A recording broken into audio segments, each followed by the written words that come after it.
దళిత కుటుంబానికి తీరని అన్యాయం జరిగిందని అండగా నిలవాల్సిన పోలీసులే తమను నరకయాతనకు గురి చేస్తున్నారంటూ ఆరోపిస్తూ ఒంగోలు పాప కాలనీకి చెందిన వెంకటలక్ష్మి ఆత్మహత్యయత్నానికి పాల్పడింది. తమ కుమార్తెల చదువు నిమిత్తం ఇమ్రాన్ అనే వ్యక్తి దగ్గర ఇల్లు తాకట్టు పెట్టి రుణం తీసుకుని విజయవాడ వెళ్లామని, తిరిగొచ్చి అప్పు తీర్చేస్తాం, మా ఇల్లు మాకివ్వమని కోరగా ఇల్లు ఇవ్వకపోగా రాజకీయ డబ్బు బలంతో బెదిరింపులకు పాల్పడుతున్నారని పాలేటి శ్రీనివాసరావు వెంకటలక్ష్మి దంపతులు వాపోయారు. కలెక్టరేట్ ప్రజా దర్బార్లో డీఎస్పీ ఆఫీసులో ఫిర్యాదు చేయడం జరిగిందన్నారు. అయితే తమకు న్యాయం చేయకపోగా స్థానిక సీఐ ఎస్ఐలో ఇమ్రాన్ అనే వ్యక్తికి కొమ్ము కాస్తున్నారని ఆరోపించారు. తమకి కోర్టు ఆర్డర్ ఉన్నా కూడా అర్ధరాత్రి సమయంలో స్టేషన్ కు పిలిపించి కులం పేరుతో దూషిస్తూ వేధింపులకు గురి చేస్తున్నారని వెంకటలక్ష్మి తెలిపారు.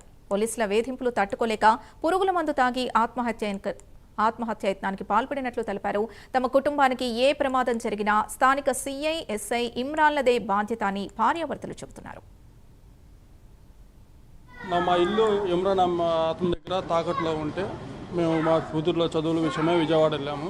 విజయవాడ వెళ్ళొచ్చి 3 సంవత్సరాల తర్వాత వచ్చిన తర్వాత అతను అప్పు తీరిపోయిన తర్వాత కూడా మా ఇల్లు మాకు ఇమ్మంటే అతను ఇవ్వకోకుండా మీరు ఇల్లు మాకు అమ్మేశారని చెప్పేసి అతను పలుకుబడితో, రాజకీయ పలుకుబడితో, డబ్బు పలుకుబడితో అతని వైపే తిప్పుకున్నాడు. కానీ మాకు అన్యాయం జరిగిందని చెప్పేసి మేము ప్రకాశం జిల్లా కలెక్టరేట్ దగ్గరికి వెళ్ళేసి స్పందన కార్యక్రమం మేము పెట్టాము. నవంబర్ 17 తారీఖు మేము పెడితే డిసెంబర్ 17 తారీఖు దాకా మమ్మల్ని ఫోన్ కూడా చేసి పిలవలేదు తాలూకా నుంచి.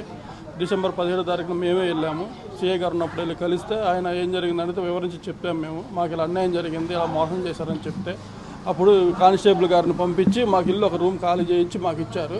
మమ్మల్ని మీరు ఇల్లు అమ్మేశారంట కదా, మీరు ఎందుకని ఇలా మోసం చేస్తున్నారు వాళ్ళని అని చెప్పేసి మా ఆవిడ్ని ఇష్టం వచ్చినట్టు కులం పేరుతో ఎత్తి ఇష్టం వచ్చిన బూతులు తిట్టి ఆయన మర్యాదగా ఇచ్చి వాళ్ళు ముస్లిమ్స్ అవతల వాళ్ళు మీరు మర్యాదగా ఇల్లు ఖాళీ చేసి వెళ్తేనే ఉండండి, లేదంటే మీ ఇష్టం వచ్చినట్టు మీ మీద ఏం కేసులు పెడతాం, ముగ్గురు ఆడపిల్లలు ఉన్నారు, ఆడపిల్ల మీద బ్రోతల కేసులు కూడా పెడతామని చెప్పి విజయకృష్ణ గారు తాలూకా సీఏ విజయకృష్ణ గారు మాట్లాడడం జరిగింది.